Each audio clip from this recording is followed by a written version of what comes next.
नमस्कार विद्यार्थी मित्रांनो, MA द्वितीय वर्षाच्या सर्व विद्यार्थ्यांचं या ठिकाणी मी स्वागत करते. अभ्यास पत्रिका क्रमांक 7 विशेष लेखकाचा अभ्यास मध्ययुगीन संतांमध्ये संत जनाबाई यांचा अभ्यास आपण करत आहोत.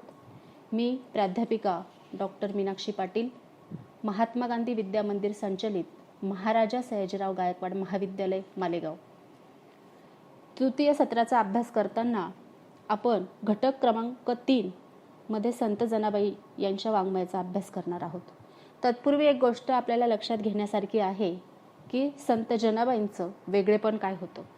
संत जनाबाई एक स्त्री संत म्हणून आपण त्यांचा अभ्यास करतोच, परंतु स्वतःचं एक उपेक्षित आयुष्य जगणं, खडतर अनुभव त्यांनी घेतलेले असताना सुद्धा त्यांच्या ह्या उपेक्षितपणाचा प्रभाव त्यांच्या साहित्यावर आपल्याला कुठेही पडलेला दिसत नाही. म्हणून त्यांच्या साहित्याचा अभ्यास करण्या अगोदर आपण त्यांचं वेगळेपण काय आहे हेही समजून घेणं महत्त्वाचं आहे आणि क्रमप्राप्त आहे असं मला वाटतं. त्यांच्या वाङ्मयामध्ये आपल्याला हरिश्चंद्राख्यान, प्रल्हाद चरित्र, कृष्णजन्म, बालक्रीडा, थालीपाक, द्रौपदी स्वयंवर, पाळणा, भारूड, कूट, आरती आणि ओव्या या वाङ्मयाचा अभ्यास आपल्याला इथे आपल्या अभ्यासक्रमानुसार अभिप्रेत आहे. त्याही पलीकडे त्यांनी अनेक साहित्य लिहिलेलंच आहे. परंतु संत जनाबाई यांच्या साहित्याचा अभ्यास करण्यापूर्वी संत जनाबाई खरोखर नेमक्या कशा होत्या आणि 700-800 वर्षापूर्वीची जी सामाजिक परिस्थिती होती त्या सामाजिक परिस्थितीमध्ये सुद्धा त्यांनी कशा विद्रोहाने या समाजापुढे स्वतःचा एक आदर्श ठेवला, स्वतःचं साहित्य ठेवलं, स्वतःचं जगणं ठेवलं, हे लक्षात घेण्यासारखं आहे आणि ते आज देखील आपल्याला तितकंच प्रेरणादायी आहे. म्हणून आपण त्यांच्या साहित्याचा अभ्यास करण्या अगोदर काही गोष्टींकडे आपलं लक्ष वेधणं मला गरजेचं वाटतं. संत जनाबाईंनी आपल्या जीवनात अनेक खडतर अनुभव आले, अखंड कष्ट उपसावे लागले, सातत्याने त्यांना उपेक्षाही सहन करावी लागली. त्याचे कारण त्यांचं स्त्रीपण हेही होतं. तरीही आपल्या प्राप्त जीवनात भक्ती संजीवन ओतून त्यांनी जीवन अमृतमय करून टाकले. साक्षात्कारी भक्ती आणि चोख अद्वैत भाव यांची एकाच वेळी प्राप्ती करून घेऊन अद्वैत भक्तीचा अवघड घाट त्या सहज चढून गेल्या. ह्या आध्यात्मिक प्रवासात आपलं स्त्री असणं कुठंही आड आल्याचं आपणास जाणवत नाही असा जनाबाई स्वतःच निर्वाळा देतात. खरे तर अध्यात्म साधनेत स्त्री पुरुष हा भेद टिकतच नाही. निदान भारतीय अध्यात्मशास्त्राने तरी स्त्री पुरुष नव्हे तर अन्य कोणतेही भेद परमेश्वर प्राप्तीच्या आड येत नाहीत असे घोषित केले आहे. मग तो भक्तियोग असो, कर्मयोग असो अथवा ज्ञानयोग असो. संतश्रेष्ठ ज्ञानेश्वरांनी दूरदृष्टीने नाथ संप्रदायाची सर्वंकष समतेची ही क्रांतिकारी जाणीव वारकरी संप्रदायाला देऊन त्यास जीवन सन्मुख केले असेच म्हणावे लागते. गीता वचनांवर, ज्ञानेश्वर वचनांवर दृढ श्रद्धा जडलेल्या संत जनाबाईंच्या अभंगातून ही जाणीव त्यामुळेच व्यक्त झाली आहे. जनाबाईंच्या संवेदनक्षम अंतर्मुख मनाने उपरोक्त जाणीव आत्मसात केली आहे. याचा प्रत्यय आपल्याला त्यांच्या ह्या अभंगात येतो. श्रीजन्म म्हणूनी न भावे उदास, श्रीजन्म म्हणूनी न भावे उदास, साधू संता ऐसे केले मज, संतांचे घरची दासी मी अंकिली, संतांचे घरची दासी मी अंकिली, विठोबाने दिली प्रेमकळा, विदूर सात्विक माझी कुळीचा, अंगीकार त्याचा केला देवे, न विचारिता कुळगणिका उद्धरिली, नामे सरती केली तिही लोकी, ऋषींची कुळे उच्चारिली जेने, रौरवी तेने वस्ती केली, नामयाची जनी भक्ती ते सादर, माझे ते साचार विटेवरी. जनाबाई म्हणतात, साधू संतांनी मला अशी शिकवण दिली आहे की श्रीजन्म म्हणून उदास होऊ नये. मी तर आपले संपूर्ण जीवनच संतांना समर्पित केले आहे. संत नामदेवांसारख्या भक्त शिरोमणीच्या घरची मी दासी आहे. साक्षात विठ्ठलाने देखील मला आपली प्रेममुद्रा दिली आहे. होय, मी शूद्र आहे. पण श्रीकृष्णाचा निस्सीम भक्त विदुरही शूद्र नव्हता का? त्याचा देवाने अंगीकार केला होता. एवढेच नव्हे तर कुळाची विचारणा न करता देवाने गणिकेचा उद्धार केला. देवाने फक्त तिची भक्ती पाहिली, कुळ नाही. तसेच काही ऋषींची कुळे अत्यंत हीन आहेत, एवढी की त्यांचा उच्चार करणाऱ्यास नरक प्राप्ती व्हावी. तथापि देवाने त्यांचाही स्वीकार केला. असे असता संत नामदेवांच्या घरी अहोरात्र सेवा करणारी भक्तजनी उद्धरून जाणार नाही का, ह्यात शंका ती कोणती? प्रत्यक्ष विठ्ठल जिथे माझ्या दृष्टीपुढे साकार होतो, माझ्याशी संवाद करतो, माझ्या कष्टांचे ओझे वाहतो. एवढेच नव्हे तर माझ्यावर निस्सीम प्रेम करतो, ज्यास मी जीवनातच प्राप्त करून हृदयात बंदिस्त केले आहे. त्यास माझा उद्धार करणे क्रमप्राप्तच आहे. तेव्हा स्त्रीजन्माचा आडसर आत्मोद्धारा आड येत नाही, हेच खरे. जनाबाईंचे जीवन चढ उतारांनी भरलेले होते. अनाथपण, शूद्रपण, स्त्रीपण इत्यादींनी त्यांच्या जीवनात फुलांपेक्षा काटेच अंथरले गेले. नामदेवांच्या ह्या दासीला अहोरात्र श्रमजीवनास सामोरे जावे लागले. अशाही परिस्थितीत नामदेवाचे विठ्ठल निधान जनाबाईंच्या हाती आले. दळिता कांडिता त्यांची नामसाधना सुरू झाली. आपल्या आजूबाजूच्या माणसात विठ्ठलरूप पाहण्याची जीवनशैली त्यांनी अंगीकारली. जनाबाईंचे हे ईश्वर साक्षात्कार केवळ सगुणच नाही तर मानवी आहेत, हे विशेष. संत जनाबाई हे विलक्षण सतेज बुद्धी लाभलेले एक सजग स्त्रीमन आहे. तितकेच ते भावसंपन्नही आहे. मुक्ताबाईंपेक्षा जनाबाई भावसमृद्धीत वरचढ आहेत.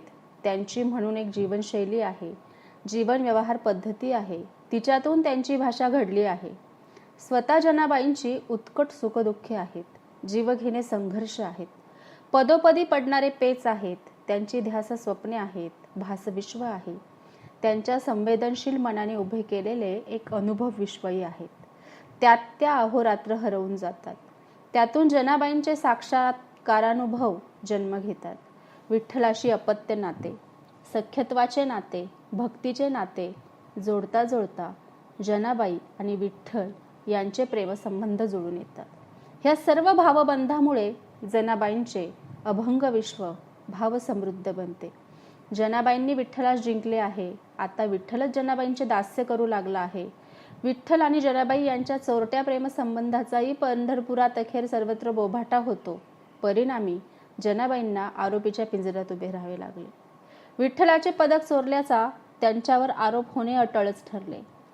जनाबाईंना सुळावर जाण्याची शिक्षाही होते. मात्र सर्व काही करून सवरून विठ्ठल नामानिराळा होतो. जनाबाईंना कोणीच कैवारी दिसत नाही. त्यामुळे त्यांच्या मनाचा तोल जाऊन त्या संघर्षाची भाषा बोलू लागतात. त्यावेळी केवळ एक संत मन बोलत नसते, तर प्रतिकूल परिस्थितीने गांजलेले बहुजन समाजातील विद्रोही स्त्रीमन अत्यंत सात्विक संतापाने, निर्भीडपणे आत्मसमर्थन करीत असते. जनाबाईंच्या पुढील अभंगात जनाबाई कुणाला फटकारीत आहेत हे पारदर्शकपणे व्यक्त होते. त्यामुळे हा अभंग अत्यंत बोलका वाटतो. त्या अभंगात त्या म्हणतात, डोईचा पदर आला खांद्यावरी, डोईचा पदर आला खांद्यावरी, भरल्या बाजारी जाईन मी, हाती घेईन टाळ खांद्यावरी विना, आता मज मना कोण करी, पंढरीच्या पेठे मांडी येले पाल, मनगटावर तेल घाला तुम्ही, जनी म्हणे देवा मी झाले वेसवा, रेघाले केशवा घर तुझे. आपल्या दैनंदिन जीवनाच्या भाषेत अभंग रचना करणारी जनाबाई ही अशा मराठी जीवननिष्ठ संत कवयित्री होय. त्यामुळे संत तुकारामांच्या अभंग रचनेवरही जनाबाईंच्या भाषाशैलीचा प्रभाव जाणवतो. उपरोक्त अभंगाची सुरुवातच मुळी एका वाक्प्रचाराने झाली आहे. त्यामुळे अभंग प्रारंभीच आपले लक्ष वेधून घेतो. डोईचा पदर खांद्यावर येणे हा सनातन भारतीय कृषी जीवनातील स्त्रीविषयक सभ्यतेचा एक संकेत आहे. सामान्यतः स्त्रियांना सन्मान देणे ही एक जनरीत आहे. स्त्रीविषय सभ्यतेच्या मर्यादांचा जर भंग झाला तर स्त्रीही आपल्या मनोभंगाने दुखावली जाऊन आक्रमक बनते. डोईचा पदर जेव्हा खांद्यावर येतो तेव्हा ग्रामीण स्त्री सभ्यतेच्या मर्यादा ओलांडून संघर्षाचा पवित्र धारण करू शकते. अभंगाच्या आरंभीच डोईचा पदर खांद्यावर आल्याने संपूर्ण अभंगच एक स्फोटक प्रारंभ सूचित करतो. त्यामुळे ह्या अभंगाचा प्रारंभच नाट्यात्म वाटतो. पुढील अभंगातील संपूर्ण आशय नाट्य संपूर्ण अभंगात जनाबाईंची एक तात्कालिक अभिनव अशी नाट्यपूर्ण भूमिका बोलत राहते. उमजते की जनाबाईंना येथे सात्विक संताप आला आहे. त्या खूपच दुखावल्या गेल्या आहेत. त्यांच्या बोलण्यातून त्यांच्या मानभंगाचे स्वरूप पुरेसे सूचित होते. नामदेवांच्या घरी अहोरात्र कष्ट उपसणाऱ्या जनाबाईंच्या संवेदनशील भक्तमनास आपणही कथा कीर्तनात, हरिभजनात, दिंडीत सामील व्हावे आणि भगवत भक्तीचा आनंद मुक्तपणे अनुभवावा असे वाटते. पण प्रपंचहीन असूनही त्या प्रापंचिक व्यवहारात सतत गुरफटत राहतात. त्यामुळे त्यांच्या मनाची सतत तगमग होते. त्यातच त्यांना कुणातरी त्यांच्या स्त्रीपणाची व त्यामुळे येणाऱ्या बंधनाची कठोरपणे जाणीव करून देते. त्यामुळे जनाबाईंचा सात्विक संताप उफाळून येतो. मूळचा फटकळ स्वभाव जागृत होतो. ह्या ग्रामीण स्त्रीत अस्सल जीवनाची भाषा सजग होते. सर्व लौकिक बंधने जुगारून देऊन जनाबाई आपल्या विमुक्त ग्रामीण जीवनशैलीचा आश्रय करून बोलू लागतात. डोईचा पदर आला खांद्यावरी, अति झाले आणि हसू आले. आता संकोच भिडभाट टाकल्यावर कुणाची भीती, घरंदाजपणाच टाकल्यावर भरल्या बाजारात जाण्यास कोण मज्जाव करेल. आता मी मनासारखेच वागणार, हाती टाळ घेईन, खांद्यावर विना घेईन आणि मुक्त मनाने भक्तजनांच्या दिंडीत सामील होईन. आता स्वतंत्र झाल्यावर मला मना तरी कोण करणार. पंढरी ही हरिनामाचा व्यापार करणारी पेठच होय. या पेठेत हरिनामाच्या विक्रीचे माझेही एक पाल असेल. आता कितीही निंदा केलीत तरी मी भीक घालणार नाही. भय लज्जा मी पुरती सोडून निसंग झाले. पांडुरंगा, मी तर तुझ्या प्राप्तीसाठी प्रपंच टाकून जनदृष्टीने वेसवा झाले. प्रपंचातून तर उठलेच, पण जनातूनही उठले. ना घर राहिले ना दार, अवघी निंदा स्वीकारली. आता तार अथवा मार, मी तर तुझ्याच घरात येऊन थांबले आहे. केशवा, आता तूच माझा एकमेव जीवनाधार आहेस. प्रस्तुत अभंग वाचताना जनाबाईंचे स्तिमित करणारे एक अपूर्व दर्शन घडते. त्यांच्या व्यक्तिमत्वाचा एक अपरिचित पैलू झळाळून उठतो. एवढेच नव्हे तर 17व्या शतकातील संत तुकारामांच्या प्रसिद्ध विराणांचे निनादही जनाबाईंच्या ह्या अत्यंत लोकप्रिय अभंगातून ऐकू येऊ लागतात. यानंतर आपण संत जनाबाई यांचं वाङ्मय बघणार आहोत. त्यात आपण बघणार आहोत हरिश्चंद्राख्यान. संत जनाबाई यांनी जे हरिश्चंद्राख्यान लिहिले ते हरिश्चंद्राख्यान इतके आदर्शवत होते की मुक्तेश्वरांनी आपले हरिश्चंद्राख्यान जनाबाईंच्या हरिश्चंद्राख्यानावरून घेतले आणि आपल्या प्रतिभाविलासाने पल्लवित केले. जनाबाईंचा त्यांच्यावर एवढा परिणाम झाला होता की त्यांनी तिची इतरही रचना स्वीकारली असून तिच्या ऋणाचा उल्लेखही केला आहे. जनाबाईंनी नामदेवांना अनुसरून अभंग माध्यमाची हरिश्चंद्राख्यानासाठी योजना केली असल्याने ही कथा विविध प्रसंगात विभागली जाते. प्रत्येक अभंगात एक प्रसंग चित्रित केला जातो. अभंगाच्या अखेरीस येणाऱ्या नाममुद्रेची जनाबाई पुढील प्रसंगाचे सूचन करण्यासाठी योजना करीत असल्याने अभंग स्फुट असले तरी आंतरिक कथा धाग्याने बांधले जातात. या हरिश्चंद्राख्यानाची जी जनाबाईंनी लिहिली त्याची काही वैशिष्ट्ये आहेत. विश्वामित्राने अत्यंत कठोरपणे हरिश्चंद्राची सत्वपरीक्षा घेण्याचे ठरविल्याने या आख्यानास संकट मालिकेचे रूप प्राप्त होते. हरिश्चंद्र तत्कालीन समाजाच्या जीवनादर्शाचे प्रतीक ठरतो. तशीच तारामती स्त्री धर्माचे व पुत्र रोहिदास पुत्र धर्माचे प्रतीक ठरतात. त्यामुळे ही व्यक्तिचित्रे परस्परास पूरक ठरतात. हरिश्चंद्र राजाची सत्वपरीक्षा ही तारामती रोहिदास यांचीही सत्वपरीक्षा होते. विश्वामित्र अनेक कारस्थाने योजून या कुटुंबाचे सत्वहरण करू पाहतो, पण अखेर त्याचाच पराभव होऊन तो फजित होतो. सत्वपरीक्षकाचेच अखेर सत्वहरण होते. यात जी व्यक्तिचित्र जनाबाई यांनी रेखाटली आहे ती अत्यंत वैशिष्ट्यपूर्ण व वेधक आहेत. ती वर्णनांचा आश्रय न करता दर्शनाच्या पातळीवर प्रकटतात. व्यक्तिचित्रांच्या बहिरंगापेक्षा त्यांच्या अंतरंगांचे सत्व प्रकट करण्यावर तिचा भर आहे. त्यामुळे आटोपशीर असूनही ही व्यक्तिचित्रे परिपूर्ण वाटतात. जनाबाईंनी व्यक्तिचित्रांच्या कृतीतून आणि उक्तीतून त्यांचा स्वभाव परिपोष साधलेला आहे. व्यक्तिचित्रा संबंधाने निवेदन करण्यापेक्षा जनाबाईंनी कृती उक्तीसह ही व्यक्तिचित्रे आपल्या पुढे सादर केलीत. श्रोते व व्यक्तिचित्रे यांच्यात त्यामुळे एक थेट व साक्षात नाते प्रस्थापित होते. कथानक पुढे सरकत असते. व्यक्तिचित्रे कृती आणि उक्तीच्या गतीने कथा घडवीत राहतात. त्यात निवेदकाचं अस्तित्वही जाणू नये इतक्या स्वाभाविक गतीने हे आख्यानक वाटचाल करताना दिसतं. त्यातले प्रसंग वर्णनही लक्षात घेणं गरजेचं आहे. जी विशिष्टता व्यक्तिचित्रांना तीच प्रसंग वर्णनांनाही. कथेच्या प्रारंभी देवसभा दिसते. नंतर इंद्रसभेत वशिष्ठ व विश्वामित्रांच्या संघर्षाची ठिणगी पडते. तथापि जनाबाई देवसभा व इंद्रसभा यांच्या ऐश्वर्याचे वर्णन करताना दिसत नाहीत. याचे कारण कथा विस्तार करणे ही जनाबाईंच्या प्रतिभेची प्रकृती नाही. जनाबाईंचे लक्ष कथासूत्रावर केंद्रित होते. त्यामुळे प्रमुख व्यक्तिचित्रांशिवाय अन्य व्यक्तिचित्रे जनाबाईंच्या आख्यान काव्यात प्रवेश करू शकत नाहीत. त्याप्रमाणे येथे वर्णनासाठी वर्णनेही येत नाहीत. त्यामुळे अपरिहार्यपणे तेवढेच प्रसंग तशीच औचित्यपूर्ण अशी स्थलकाल वर्णने कथेत दिसतात.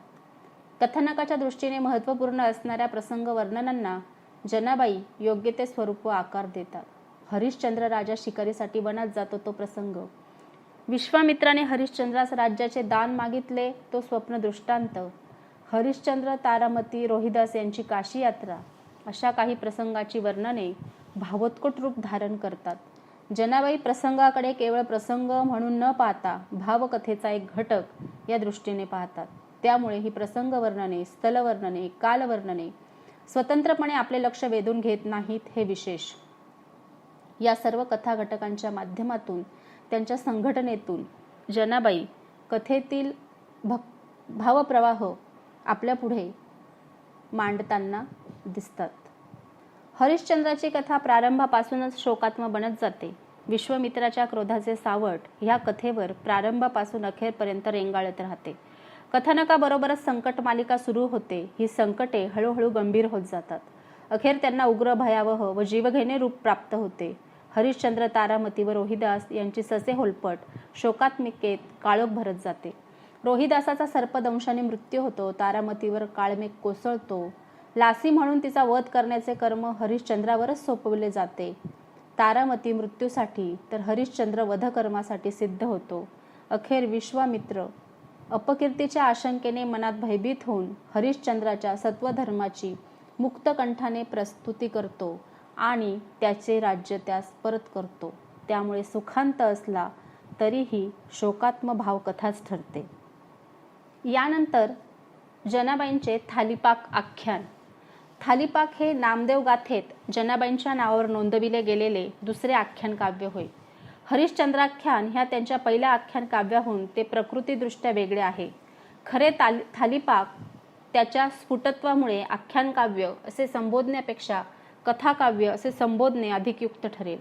त्यात दुर्योधनाच्या चिथावणीमुळे दुर्वास ऋषींनी वनवासी पांडवांकडे मध्यरात्री सशिष्य जाऊन त्याचे सत्वहरण करण्याच्या हेतूने इच्छाभोजनाची मागणी केली.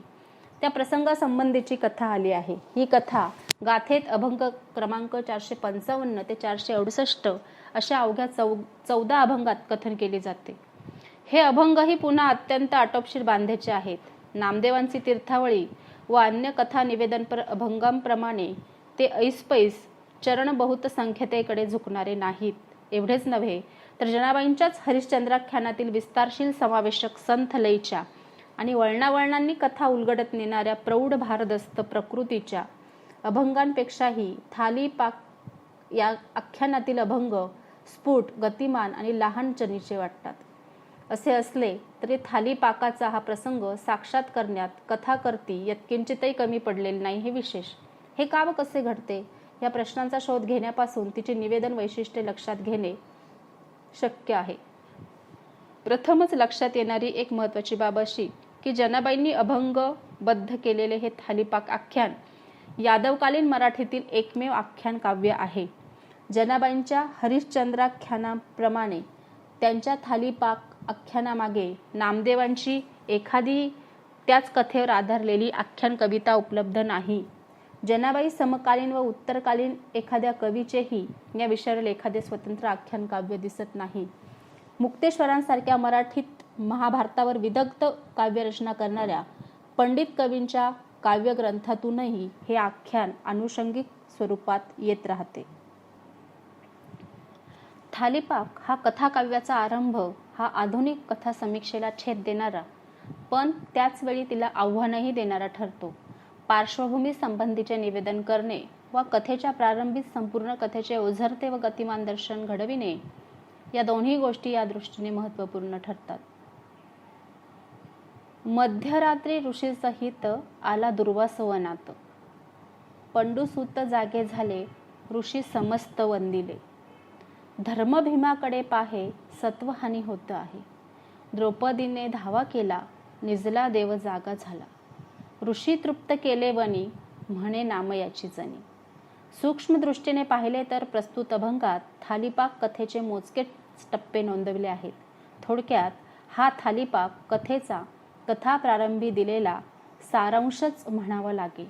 यानंतरच्या अभंग क्रमांक 457 ते 466 या केवळ 10 अभंगात ही कथा निवेदिली जाते. जनाबाई यांनी एक कुटरचनाही केली. तीत बुद्धिबळाच्या खेळाचे रूपक योजिले आहे. मांडियाला खेळ रंगबुद्धिबळ, कैसा शह आला प्यादाखाली फजी गेला. शहबाजू झाली, जनी म्हणे मात केली. त्यानंतर एक पाळणा देखील त्यांनी लिहिलेला आहे. जो जो जो जो जो के गोरक्षा, जगदोद्धारा जगदीशा. शब्द सुमनांची सेज, भक्ती भावे आतनिज. माता उन्मनी केवळ, निजी निजले गोपाळ. मागे घालून आनंदा, सुखे निजे बा गोविंदा. अद्वय नाम गीती गाता, दासी जनी कैची आता. 14 वर्षाच्या मुक्ताबाईंचे शिष्यत्व 1400 वर्षांचा चांगदेव स्वीकारतो. याचे कारण मुक्ताबाईंची ज्ञानवती आणि योगिनी म्हणून असलेला अलौकिक अधिकार. अशा वयोवृद्ध शिष्यास उद्देशून मुक्ताबाईंनी गुरुमाऊलीच्या भूमिकेतून पाळणे व अंगाई गीते रचली. समकालीन, समवयस्क आणि अध्यात्म मार्गावर सहप्रवासी असणाऱ्या मुक्ताबाईच्या ह्या अंगाई गीतांनी जनाबाईंचे लक्ष वेधून त्यांना पाळणा रचण्याची प्रेरणा दिली असणं शक्य आहे. मराठी वाङ्मयाचा इतिहास खंड पहिला या ग्रंथात संत जनाबाईंनी प्रसंगी पांडुरंगास गायलेल्या भावोत्कट ओव्यांचा उल्लेख केलेला आहे.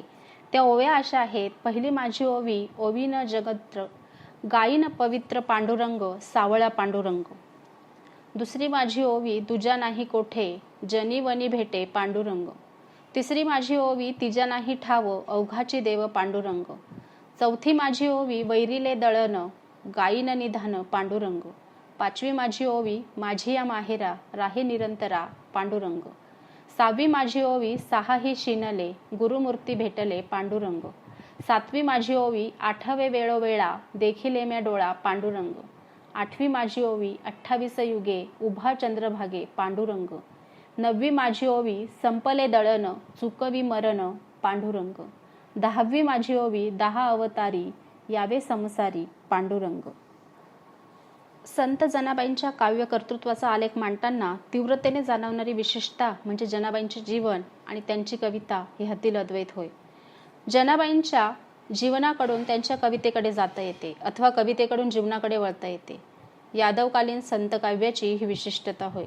काव्य आणि जीवन अशा प्रकारे समांतर असल्याने जनाबाईंची कविता त्यांची वाङ्मयीन मूर्ती ठरते. एक उपेक्षित जीवन घेऊन जनाबाई यादवकालीन संत मंडळात दाखल झाल्या. नामदेवांची सगुण भक्ती आणि ज्ञानेश्वरांची निर्गुण साधना यांचे ऐक्य त्यांनी आपल्या अध्यात्म साधनेत साधले. त्यांच्या भक्ती जीवनातील परिवर्तने चैतन्यमय, मोहक आणि स्वाभाविक वाटतात. निर्गुण साधनेतील झेप स्तिमित करते. जनाबाईंनी एका शूद्र दासी पदापासून संत पदापर्यंतचा प्रवास केला, तो स्वयंप्रेरणेने. स्वयंप्रेरणा आणि आत्मबळ ही जनाबाईंची बलस्थाने आहेत, तर अभिजात प्रतिभा आणि तरल संवेदनशीलता ही त्यांची कवचकुंडले आहेत. त्यातूनच जनाबाईंच्या साक्षात्कार अवस्थेचा जन्म झाला. अवस्था कमी मोलाची ठरत नाही. कोणत्याही संतश्रेष्ठ कवीहून जनाबाईंची सगुण साक्षात्कारी व निर्गुण यौगिक अवस्था आपल्याला ही बघायला मिळाली. या साक्षात्कारी अनुभूतीमुळेच जनाबाई स्वतःच्या काळात एक दंतकथा होऊन राहिल्या. अजूनही दंतकथा मराठी मनांवर मोहिनी घालते, त्यांना कोड्यात टाकते. जनाबाईंच्या गूढ साक्षात्कारी अनुभूतीचा अजूनही अर्थ लावण्याचे प्रयत्न होताना दिसतात, पण हे गूढ उमजेनासे होते. मराठी मनांना ह्या कोड्यास नकारही देवत नाही. त्यामुळे जनाबाईंच्या गूढ, धुसर, अद्भुत आणि चैतन्यमय अनुभव सृष्टीत हरवून जाणे हाच एक पर्याय ठरतो. जनाबाई नामदेवांच्या दासी आहेत, पण तरीही ज्ञानेश्वरांशी त्यांचे सख्यत्व आहे. ज्ञानेश्वरांच्या अद्भुत आणि लौकिक जीवनाची शब्दचित्रे नामदेवांनी विस्तृत स्वरूपात रेखाटली, पण नामदेवांनंतर ती केवळ जनाबाईंनीच संक्षेपात का होईना रेखाटली आहेत हे विशेष. नामदेवांच्या जीवनाच्या या अखंड साक्षी आहेत. त्या नामदेवांच्या केवळ कौटुंबिक जीवनाशीच नव्हे तर भक्ती जीवनाशीही समरस झाल्या आहेत. जनाबाईंची विठ्ठल भक्ती ही या समरसतेचीच फलश्रुती होय. संतश्रेष्ठ ज्ञानेश्वर आणि भक्तश्रेष्ठ नामदेव यांच्या साह्याने प्रारंभित होणाऱ्या जनाबाईंची अध्यात्म साधना अखेर स्वतंत्र वाटेवर पोहोचते, नव्या दिशेने झेप घेते. त्यामुळे जनाबाईंची कविता पराधीन न ठरता स्वतेजाने तळपत राहते. विशेष म्हणजे जनाबाईंना स्वतःचे असे एक समर्थ व्यक्तिमत्व आहे, त्यांचे स्वतःचे एक अनुभव विश्व आहे. जनाबाई आणि विठ्ठल यांचे एक उत्कट असे प्रेम नाते आहे. या नात्यातूनच जन्मणारी त्यांची साक्षात्कारी अवस्था आहे. या साक्षात्कारी अनुभव विश्वाला स्वतंत्र असा एक रूपाकार आहे, प्रकृत वैशिष्ट्य आहे, त्यामुळे तोल आहे. विशेष म्हणजे ह्या अनुभूती प्रकट करण्यासाठी जनाबाईंची स्वतःची अशी एक शैली आहे. जनाबाईंची स्वतःची एक भाषा शैली आहे. त्यात त्यांच्या श्रीमनाची आणि उपेक्षित जीवनस्तराच्या वास्तवाचे रंग, आकार आणि वळणं मिसळलेली आहेत. त्यामुळे जनाबाईंची कविता समकालीन श्रेष्ठ संत कवींनी संस्कारित झालेली असली तरी पूर्णतः स्वयंभू आणि स्वायत्त वाटते. एक संत कवयित्री ह्या नात्याने जनाबाईंनी सांप्रदायिक विषयांवरही अभंग रचना करून आपले सांप्रदायिक कार्यकर्तृत्व सिद्ध केले आहे. तसेच समकालीन समाजाचे आपल्या उपदेशपर अभंगातून प्रबोधनही केले आहे. त्यामुळे समकालीन समाजाची आध्यात्मिक पातळीवर जडणघडण करण्याचे कर्तव्य जनाबाई समर्थपणे करू शकल्या. जनाबाई उपेक्षित समाजाच्या प्रतिनिधी म्हणून लोकभाषेत लोकसंवाद साधतात. स्त्री शूद्रांनाही भक्ती साधनेने आत्मोद्धार करता येतो, संतपद प्राप्त करता येते, हे स्वानुभवांनी सिद्ध करतात. जनसामान्यांच्या मनात विठ्ठल भक्ती प्रेरित करतात. श्रमानुभवातून भक्ती साधना करता येते असा दिलासा श्रमिक समाजाला देऊ पाहतात. जनाबाई एक परिपूर्ण स्त्रीमन आहे. आपल्या स्त्री असण्याचा त्यांना सार्थ अभिमान आहे.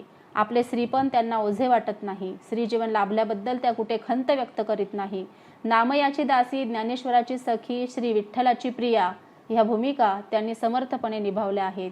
एवढेच नव्हे तर ज्ञानेश्वरांसारखा पुत्र आपणास असावा, त्यासाठी पुनर्जन्म घ्यावा असे त्यांना मनोमन वाटते. त्यातून त्यांच्या मनाची मातृत्वासंबंधीची उत्कट ओढच प्रकटते. सोपान देवासंबंधी त्यांच्या भावनाही कोवळेपणाने नटल्या आहेत. समकालीन संतांविषयी त्यांच्या मनात विलक्षण आदर आहे. तथापि संत चोखामेळा हाच खरा वैष्णव होय असा निर्वाळा देखील त्या देताना दिसतात. जनाबाईंच्या उपदेशपर अभंगातून त्यांच्या अनुभवांचे बोल ऐकू येतात. आपल्या आध्यात्मिक साधनेने आणि कार्यकर्तृत्वाने उपदेश करण्याचा अधिकार त्यांना प्राप्त झाला आहे. साधकांनी आपल्या मनात ईश्वरविषयक दृढ श्रद्धाभाव बाळगावा. संत हेच देव होत अशी धारणा मनात अखंड असू द्यावी. मोक्षापेक्षा मुक्तीसाठी प्रयत्नशील असावे. देहभाव नाकारावा. अलिप्तपणे प्रपंच करावा. अखंड नामस्मरण करावे. सद्गुरूस शरण जाऊन त्याची सेवा करावी आणि आर्त मनाने भक्ती साधना करावी असा जनाबाईंना जनसामान्यांना उपदेश करावासा वाटतो. जनाबाईंच्या अध्यात्म साधनेतून त्यांच्या व्यक्तिमत्वाचा विकास झालेला ठळकपणे लक्षात येतो. हे व्यक्तिमत्व जेवढे मृदू आहेत तेवढेच ते वज्रासमान कठोरही आहे. त्यामुळे जनाबाईंच्या कित्येक अभंगातून तुकारामांच्या अभंगातील वृत्ती प्रवृत्तींची आणि काव्यविशेषांची चाहूल लागते. डोईचा पदर आला खांद्यावरी यासारख्या अभंगात त्याचा प्रत्यय येऊ शकेल. जनाबाईंच्या भाषेच्या वळणाने तुकारामांचे अनेक अभंग जाऊ पाहतात, तर भारुडांचे वळण घेणारी जनाबाईंची रचना नाथांच्या भारुड रचनांची पूर्वसूचना देते. नामदेवांची दासी, ज्ञानेश्वराची ही सखी गुरुपदेशापासून वंचित राहिली खरी, पण त्यासाठी तिने कधी खंत केली नाही. परमेश्वरालाच गुरु मानले, स्वयंबोधालाच गुरुपदेश मानला. आपल्या अंतःप्रेरणेने त्या प्रारंभी भक्तीची आणि उत्तरार्धात निर्गुण साधनेची वाट चालत राहिल्या आणि अखेर सगुण निर्गुण ऐक्याच्या अंतिम जाणिवेपाशी येऊन थांबल्या. त्यानंतरच त्यांना सर्वच ईश्वराची रूपे दिसू लागली. देव खाते, देव पिते अशा समताधिष्ठित ऐक्यावस्थेतही विदेही मनाने त्या वावरू लागल्या. त्यांच्या अभंगातून आता मुक्त मनाचे धन्योद्गार ऐकू येऊ लागले. अशा संत जनाबाईंच्या या समस्त वाङ्मयामधून मी सुरुवातीलाच असं म्हटलं होते की त्यांच्या वाङ्मयामध्ये कुठेही अव्हेरल्याचा, कुठेही उपेक्षितपणाचा प्रभाव दिसत नाही. याचा अर्थ असा आहे की त्यांनी विद्रोह मांडला आहे, पण कुठेही त्याचा उद्वेग, कुठेही त्याची नकारात्मकता, कुठेही ते नको होतं, कुठेही त्याबद्दलचा का माझ्या नशिबी असं आयुष्य आलं असा नकारात्मक सूर आपल्याला ऐकू येत नाही. हे वाखाणण्यासारखं आहे. आणि संत जनाबाईंचं हे सगळं साहित्य, हे वाङ्मय बघून आपण सर्वजण नक्कीच त्यांच्या साहित्याकडे एक वेगळ्या दृष्टीने पाहू लागतो. आणि म्हणूनच असं म्हटलं की संत जनाबाईंचं साहित्य आणि संत तुकारामांचं साहित्य वाचताना आपण एका वेगळ्या साहित्य विश्वात गेल्याचा अनुभव आपल्या सर्वांना येतो.